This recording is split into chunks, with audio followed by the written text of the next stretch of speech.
Like she said, I'm Brittany, and today we're very excited to be talking to Ezra Claytan Daniels. And drum roll, please, I guess, while Ezra makes his...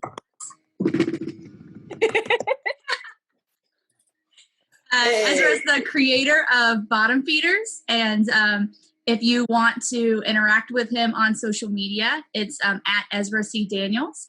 And Ezra, thank you so much for being here with us today. Thanks for having me. It's so fun to be able to see other human faces besides my girlfriend. Yes. No disrespect to my girlfriend. In real time. Your girlfriend is wonderful, but I'm all happy to see you right now. So how have you been? How are you? It's been cool. It's been, I've been adjusting to this new lifestyle pretty well, surprisingly well. I think I guess I'm one of those guys that always was kind of expecting an apocalypse in my lifetime. So, like, I had a bug out bag. I already had a closet full of toilet paper before anything happened. Ah, so we all should have come to your house. Yeah, totally. Man. So to take our mind off of the apocalypse for a little while, what we're going to talk about today is just your career in comics, and maybe talk about at the end some upcoming projects that you might have going on. So I know you've probably never been asked this question before. How did you get into comics? So I guess I was always interested in comics. I always loved reading comics ever since I was a little kid. And I always was a pretty good artist. I was always kind of the art kid when I was in grade school and stuff like that. So I made my own little comics in grade school and middle school. And in high school, I had a comic in the school paper. But then when I was in high school, I started really getting into film, and I thought I wanted to pursue a career in film. So I moved to Portland, Oregon to go to film school, and I didn't like it. And I dropped out after a few semesters and then started making comics. And yeah, then I just never stopped making comics. So I've noticed that with a lot of your projects, it's not just necessarily straightforward comics. You seem to really build in, even though you hated the filmmaking, you seem to build in a lot of other artistic materials and formats into your work. Has that always sort of come naturally to you? I think that's definitely true. That's a very astute observation, but I don't think it was something that was necessarily my choice. I think I took opportunities to collaborate with other mediums initially, primarily because I couldn't get a foot in the door in the typical, like the regular comics industry. So I started off making just regular comics and trying to pitch my comics to publishers, and I couldn't really get any footing. And then I just had friends who were like musicians or filmmakers or developers who would just hit me up and be like, do you want to do a collaboration with me? I know you can make comics. I want to do something that has like a comics edge to it. And because I didn't have anything else going on, I would just say yes. And then I just kind of became the guy who was like the multimedia comics collaborator guy. And I totally embraced it now. And it's like, I cherish that. It's like one of my defining like term of my career, but it definitely didn't start out as like an intention. Interesting. What's the first comic project you remember working on? Like in my life? Yeah. We're going way back, Ezra. We're going way back. He's like, wait, I'm not that old. Well, when I was I think I started making my first comics probably when I was in middle school, and I'd created these characters that were like, it was a superhero team of circus performers, and then they would fight against an alien. I don't remember the specifics of it. That sounds amazing. I do remember. Does that sound amazing? The main character, his name was Psycho Clown. He was the clown of the circus, and this was before Insane Clown Posse. And I don't know if Insane Clown Posse saw my middle school comics, but there's a pretty good chance that's where they got the idea. I feel like that's, yeah. I mean, this is like in the 90s, so this is before ICP was a thing. I definitely created ICP, is what I'm saying. Oh my goodness. You heard it here first, folks. Can we edit that slide to say Ezra C. Daniels, creator of the Clown Posse? And the entire Juggalo movement after that. So do you think that you'll ever resurrect the clown comic? Yeah, no, I mean, absolutely not. Typically, anything I did before I was like 30, I'll never go back to. It was all just like a learning experience. That is, I think just knowing about the clowns is good. I'm happy to have that in my life now. I know. It's funny. Sometimes like people that I went to middle school or grade school or whatever will hit me up on Facebook and they'll be like, I was digging through this old stuff and I found this drawing you did. Here, let me post it on social media. And I'm just like, no. Please do not. You're like, no, that's not canon anymore. Yeah, totally. Scrap it. You need to use phrases like, don't you know who I am? So let's talk about Bottom Feeders and Upgrade Soul. If you haven't read them already, everyone, amazing comics that you should go pick up. Cannot recommend them highly enough. I recommend them all the time at the library. And Ezra, you had a lot of success with both of those titles. How's that been? Yeah, it's been super crazy. Like I said, I had a really hard time getting my foot in the door in the comics industry. And so I worked on these 2 books kind of concurrently on my own, just under the radar for like years, like over 10 years for Upgrade Soul and probably about 6 or 7 years for Bottom Feeders. And I just was like a quiet lurker in the comics scene. Like I would go to cons and people kind of knew who I was, but like nobody really knew what I was working on or what I was capable of. And then so in 2018, I put out Upgrade Soul, and then I finished Bottom Feeders that I did with Ben Passmore shortly after that, and that came out the following summer. So it was kind of just like 2 back-to-back books. So they were both really well received, and now they've both put me in a crazy position, which is that like I feel like I have an outlet for stuff now. Yeah. Whereas before, like I was just doing stuff independently and self-publishing stuff, but now I feel like if I have an idea for a comic, I have like direct lines to the editors at all the publishers, and I can potentially get stuff out in a way that's really exciting. That must be a really, really nice feeling to have, to go from feeling like you didn't have a foot in the door to now having those doors open for you. It's super vindicating. And like I'm always telling people how petty I am, but like it's so satisfying to like run into people who rejected me for years and be like, I mean... You're like, oh, excuse me, I seem to have dropped oops. a copy of my very well-received book. You may have heard of it. You're on in my way as I'm walking up to get my next award, so I don't know. I'm constantly thinking about that old meme. Well, remember that one? I was like, this could be us, but you playing? Yes. Yeah, I always think about that. You should just print that up on a business card and pass it out to people. Yeah, totally, to every editor. Ezra, see me now, Daniels. Oh. There you go. The slide again. Ezra, see me now, Daniels, creator of Insanity. I like it. We should just be updating. I should just be updating this in real time. Just live updates. Perfect. Amazing. That should be your wrestling name. See me now.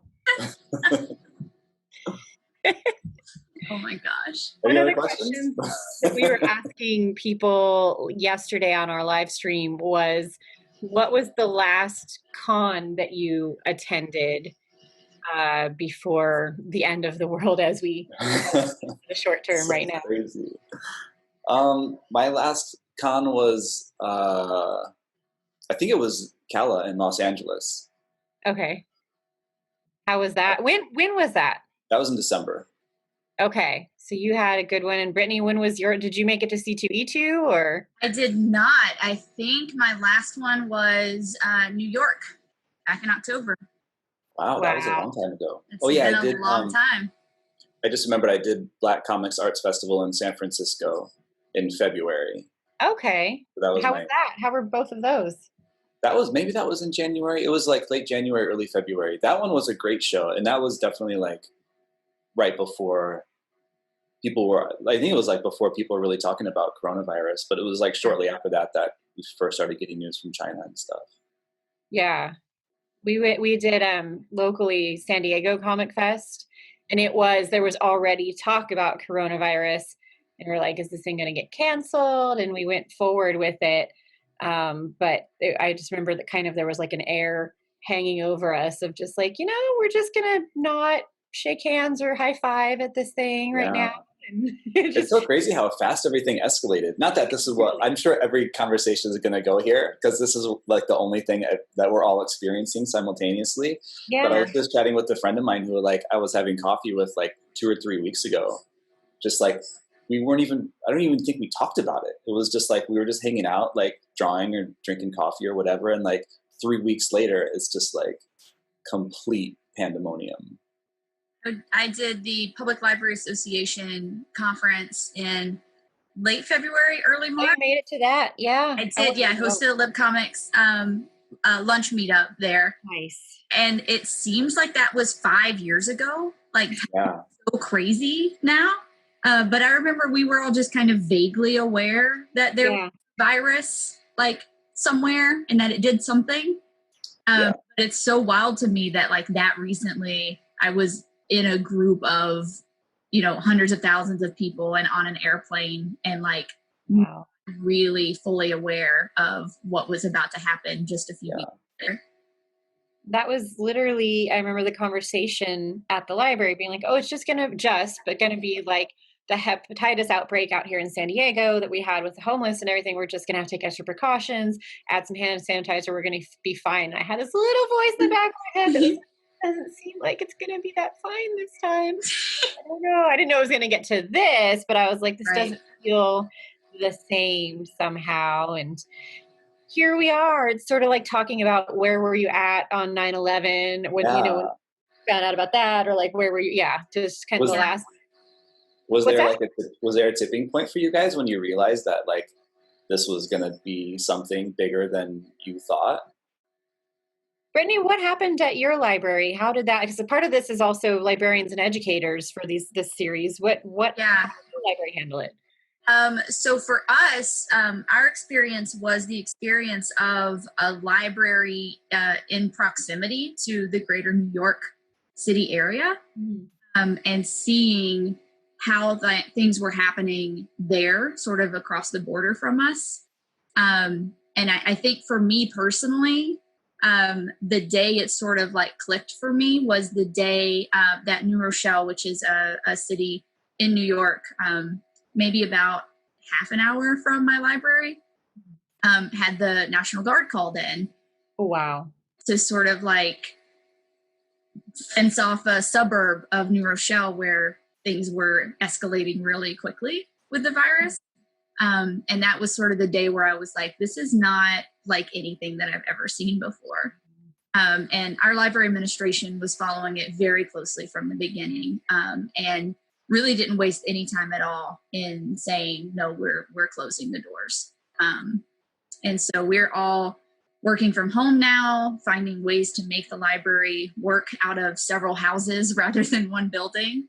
And it is challenging, but it's giving us all an opportunity to sort of like test those creative muscles in our brains. What parts of our brains are not like mine and just completely dead now. Yeah. I think all of us, Amy Wright, our president, talked about it too. It's just like, there's moments of like where you're moving forward and doing so much. And then there's times when you're just like, okay, I'm just going to sit here in a little ball of existential. I don't even want to look at the count of how many hours I've put into Animal Crossing. It's the only thing holding me together. I think what brought it home for us was one of our council members actually has it and is not old and is in his 40s and is in the ICU. Is finally starting to turn the corner, but I mean, that was serious where we were like taking additional precautions that still remaining open. Then it was like, let's just close the buildings to the public and see where we go from there for sure. Has your life changed? I mean, because you pretty much, you work out of your home normally?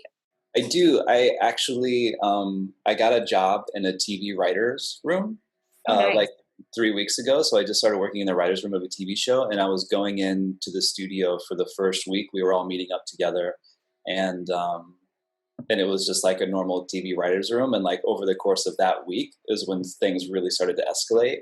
And then so the second week we went remote. And so I've been working from home like 9 to 5 through Zoom, just like in this TV writer's room. So it's been, so like it was a crazy month, not only because of coronavirus, but because like I had my first job, like jobby job, and like like I've had a jobby job in like almost 10 years. Because I've just been like a freelance illustrator, designer. So like having to report to an office was something completely foreign to me. So it was like that adjustment, and then literally at the exact same time, the world started to fall apart. And then I went remote with my job, and then so it's been a pretty wild transition. Man, that worked out, I guess, but that is crazy. It was funny because I had asked if you could pop by the live stream that we did yesterday, and I asked at the last minute anyway, but it also was early our time, right? Because it was like 3:00, and you're like, I'm sorry, I'm on the clock. And I'm like, what? You're on the clock? Yeah. But yeah, so I feel like super lucky that I have like a job that I can do remotely, and I have income coming in. So I feel like it, and like you were saying, like I work from home anyway. So like all I ever did before this happened was like stay at home or work at a coffee shop and write. So I haven't been able to go to coffee shops, but like I'm still doing the same stuff that I was doing before. You're like, I am uniquely qualified for these times. I know. That's right. He's just been preparing for the apocalypse his whole life. I know. I'm ready to go. Only eating ramen just to like figure out what that life's about. Yeah, I even had masks. I even had masks already in my bug out bag. So like, oh my gosh. Yeah. Panic room. California. I should have gone. One of the things that we were talking about is what are you, both of you, all of us doing to kind of stay sane? What were the things we enjoyed before that we're doing still? What kind of things are you focusing on outside of working? I have always been a really avid hiker and backpacker. The apocalypse is a great time to keep doing exactly that. So I've been trying. The challenge for me working from home now is reestablishing the work-life balance. Mm-hmm. It's a little easier to maintain when work and home are two distinctly separate places. But now trying to get that balance, but also trying to think of it in terms of like, this isn't just a normal work from home situation. Like there are so many other stress factors involved. That it's not as simple as just like sitting up at a desk or a table from 9 to 5:30 every day and like working as though you were in your office. Mm-hmm. My anxiety is not allowing me to do that. So just trying to myself and do things like taking an hour break or something and taking a walk or going on a short hike or just finding something else to do that doesn't require me to be inside the house. It's been a challenge with the weather, but we've had 2 really nice days in a row. So just capitalizing on that. I did a webinar yesterday, and I just put the computer on my yoga mat and did yoga out in the yard while I was listening to the webinar. Nice. Which I think is how every webinar should be attended, honestly. Yeah. Outdoors at least. Yeah. Yeah. You get the weather. Yeah, I think exercise has been really important to me too. It's a little bit weird in LA because there's so many people on the streets. Yeah. So there's like more people on the streets now than ever because everybody's going out. And there was a new order that came out yesterday that I think they might be limiting, like they might be like stopping people on the street. I know my girlfriend said that the police were stopping people in cars to make sure that they were doing something essential, pertinent. So I feel like a little bit less comfortable just like walking around when I want exercise, but I'll show you guys something. I have a treadmill here in my office. I thought that was a treadmill. And I built this table. Oh my gosh. And so I put my laptop up here and I just go like. Amazing. So that's been nice. So I actually do that during my writer's room days. I'll be the one on the treadmill, like an Aaron Sorkin movie. Talking as I'm making the big shit deals while you're on there. Totally. But definitely like exercise in general has been like a great stress reducer for me. So I'm trying to like run more and try to move around as much as possible because I'm not leaving the house. Video games have been a help, but I think I'm also trying to like be conscious about reducing screen time. So my girlfriend and I did this thing a couple nights ago that we haven't repeated, but we had like a listening party where we just like put on a vinyl record and listen to it, like turn off all the lights, put on a record and just like laid on the floor and listen to the record from beginning to end.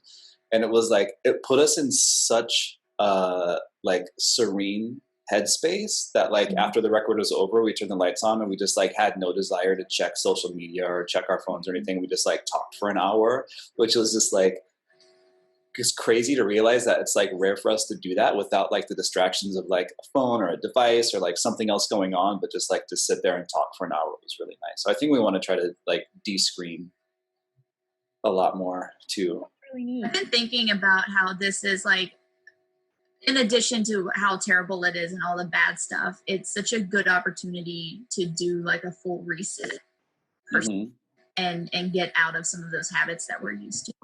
Totally. Yeah. I feel like everybody in the situation is like in the planet is learning a lot of lessons right now. Like we're like, there's a lot of lessons to be learned. Like when you look at the graphs of like air pollution going down in Italy and stuff like that, it's like there's a lot of really obvious lessons to be learned here, and I think there's a great potential for us to come out of this in a much better place than we went in.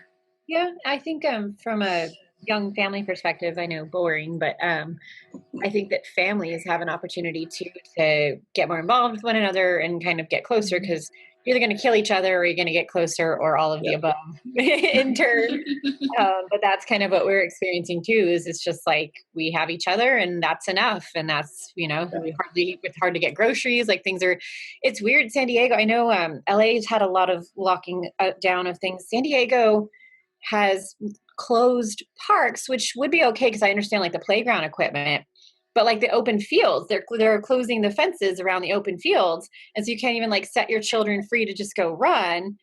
And then the path, a lot of our hiking trails are narrow around here. So you really aren't distancing because so many people are streaming down on that. It's definitely walk in the neighborhood more, but I haven't been able to really like get a lot more meaningful like hiking or those kind of things. Yeah. So we're still searching for places, and I think going on the weekend is the worst idea because people are still working kind of at home. So figuring out that balance. It's only been 2 weeks. We've apparently got about 6 more. So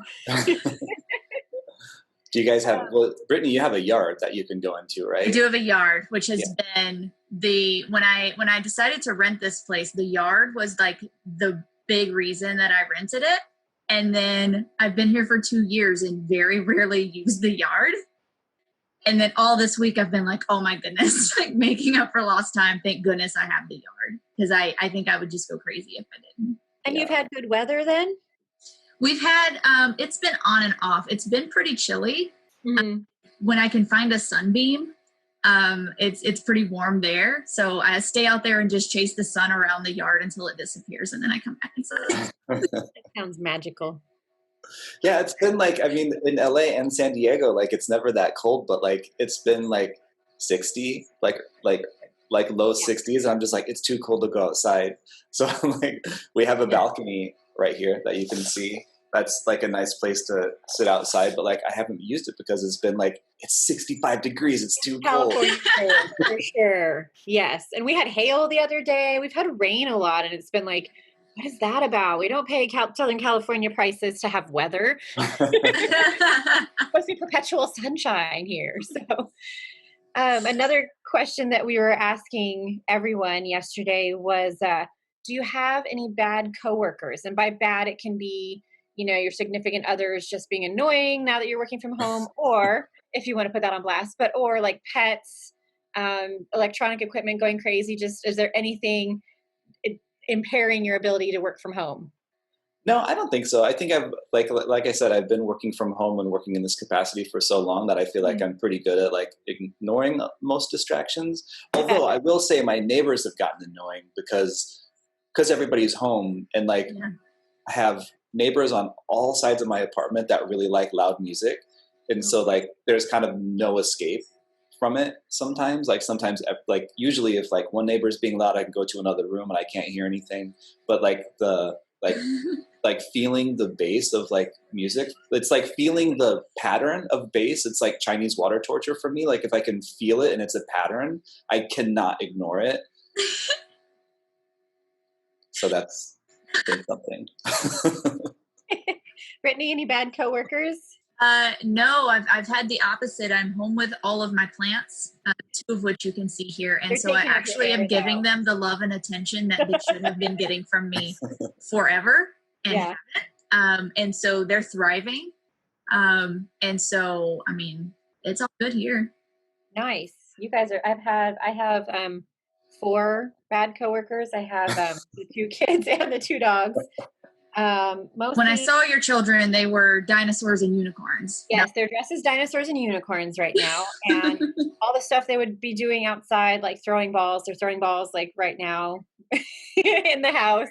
And then someone on the live stream last night asked me to try to lure my worst co-host, who is, or my worst coworker, who is my Shiba Inu. He lives under the bed behind me here, snores all day and night because he's getting older now. So he's just like, but he's up like most of the night, just like keeping everyone awake. And then he'll come out, like if I'm recording my podcast, he'll come out and be super annoying and you can hear him jingling around. But if you actually call him to come on to a video like this, he won't even move. Like he's not at all. I bought this mouse in honor of him because he's got the curly Shiba tail, and that's literally the back end of that. So classic Shiba. Yes, and he only likes it when you have food, but other than that, so all right. I would love to share, if you're able to, Mr. Daniels, some of your spoiler work. Is there anything? I know you sent some stuff. Is there a special order that you want to share? Do you want to talk about it first? Yeah, I can talk about this project. So it's kind of complicated, and I literally just decided to do this like 2 days ago. So I haven't talked about it yet.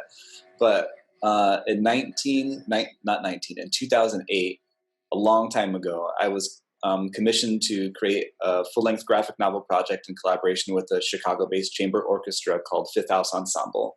And the premise of the project was that they wanted to have a narrative story to be projected in a series of slides behind them as they performed a series of concerts. So like every single slide was tied to every single musical cue in the music. So like every 3 to 5 seconds, there'd be a slide transition that like someone up in a booth behind the orchestra was like reading along with music and hitting each slide in perfect time with the music. It was like this amazing thing. So I put a ton of work into it, spent like 2 years working on it, but it was only ever designed for this concert series. And it was just like a series of slides.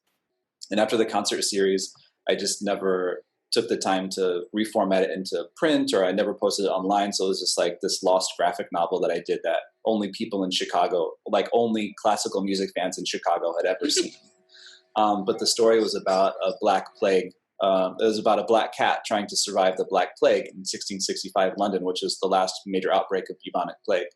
And I started thinking about it for obvious reasons. And I started going through some of the slides, and like, I'm not saying I was prophetic, because this is like cyclically through history, these things like come and go. But the reactions of the public during the Black Plague at that time, that I learned from doing like intensive research and reading stuff from the period, is like identical to what's going on now. So like in the first couple of slides, there's like, I talk about how all the wealthy people fled London, they moved out to the country, including the king and parliament.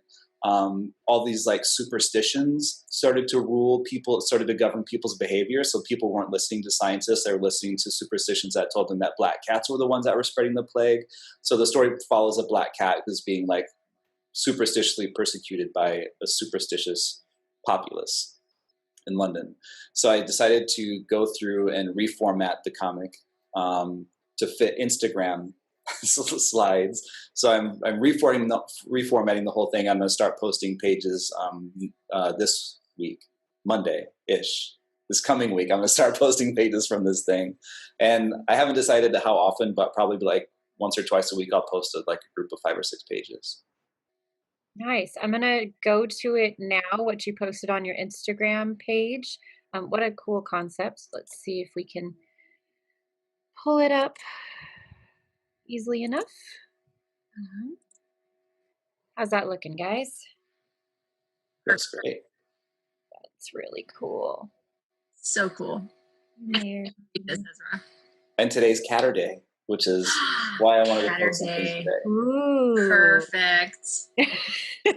See me now. See, he even was prophetic, as he mentioned, about what's happening now. So Mm-hmm. now. And are we good to play this trailer that you sent? Yeah, so after I finished the concert series, I had this idea to try to pitch it as an animated film, and a really good friend of mine, Colin Pope, who's the head of animation at Washington Post now, so he's really moved up in the world. He animated this trailer for me, which I love, and I've reformatted the trailer to post on Instagram too. That's super cool. Here it is. Hopefully everyone will be able to see it. Just back that scourge doth travel. Now, lest we all be felled, we shall endeavour to leave not a single one of these demons with her breath. May the heavens have mercy on them, for they shall scurry and they shall burrow, but their doom is surely writ, lest they find favour with whatever spirit may walk among them, and for their sake, may that spirit be not one of malice. That is so cool. That's so cool. It just looks so gorgeous too. Thank you. Yeah, I'm excited to have it out in the world. It's one of those things that like I spent so much time doing, and just like not that many people ever saw it. So it's always been in the back of my mind as something I wanted to dust off and bring out again. What better time? I know, exactly. All this time on my hands, and it's like it's nostalgically comforting to go back to those old files and start to like play with the art again. And it's just kind of mindless work to reformat these pages. So it's been really nice for the past few days.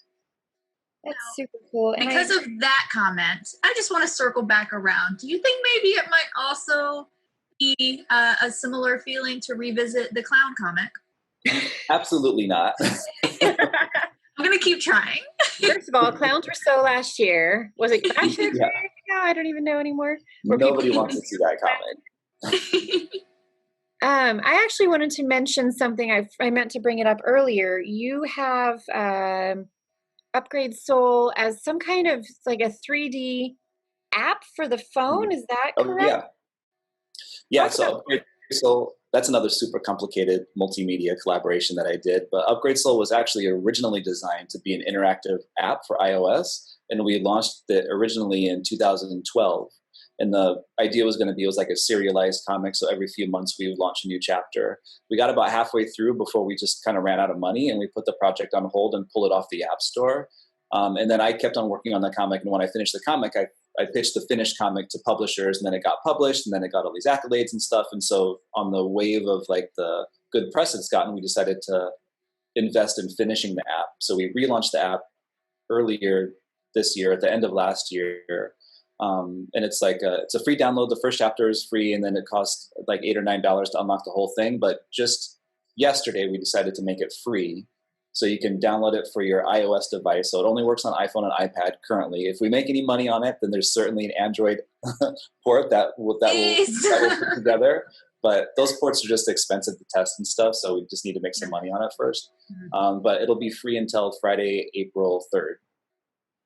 So that's really awesome, and thank you for doing that, especially now. But I wanted to say too, I love that book, and I felt like, so it's a mix of the actual housewife that I am currently, the suburban mom, but I got to be the cool suburban mom because I was recommending books to my neighbors, but I was recommending your cool book and a cool new platform for them to play with. Oh, cool. Super cutting edge in the neighborhood right now. That makes me feel so good. Just really, I must have sent it to like 6 people. I was like, this is one of my favorite books. It's really cool. Not entirely sure how this app thing works, but here you go. It's free to try. Awesome. Why not? So, all right. I think that's pretty much it. We're going to have to bump out of here in a minute because we have Mr. Brian Azzarello is coming on. Ooh. Yeah, he's going to be interviewed by Dan Wood. But I also remember that I wasn't filming recording when I talked about this project. So just real quick, I want to thank you both for being here and for doing this. Thank the Graphic Novel and Comics Roundtable, the American Library Association. We are actually making this project global. We're talking to our counterparts in Australia and France and so on. But what this project is, the hashtag is Creators Assemble. and hashtag LibComix online. And what it is an attempt to take all of the orphan programming, the conventions that were canceled, the conferences, ALA conference being canceled, a lot of the great things that creators put online normally, but now kind of curating it all in a way that brings us all together, and delivers different kinds of resources and content and entertainment and things that people are looking for now. Although we do hope that this project, it's very ambitious. We have many weeks to come in how we're doing it, and we hope that it becomes kind of greater than this time that we're in, and it's something that we'll be offering kind of ongoing. And we're kind of ahead of the curve with that, because now ALA is looking to put all of what they were going to do for the canceled conference online. So yay for LibComix. Thank you so much, Ezra Claytan Daniels, for being here. And make sure to follow him, Brittany. I'm going to let you give any of your creds again, because we didn't get that at the very beginning, and then we'll be out. What? Title, library affiliation. Oh, yes. All right. Signing off. This is Brittany Netherton, Head of Knowledge and Learning Services at the Library, and on Twitter at @B_Netherton. And do you want to do one more plug for anything, Mr. Daniels, before I take us out? I don't have anything coming out except this comic, Black Violet, that I was just talking about, and you can see those posts on my Instagram. It's at Ezra C. Daniels. So follow me there, and you can see the stuff I'm working on for free. Nice. And thank you both again. I am Moni Barrett of the graphic novel and Roundtable Comics. I'm on the board, and this is our project. So we hope you'll follow us, and thank you guys all for showing up today. Thanks, Moni. Thanks, Ezra. Bye.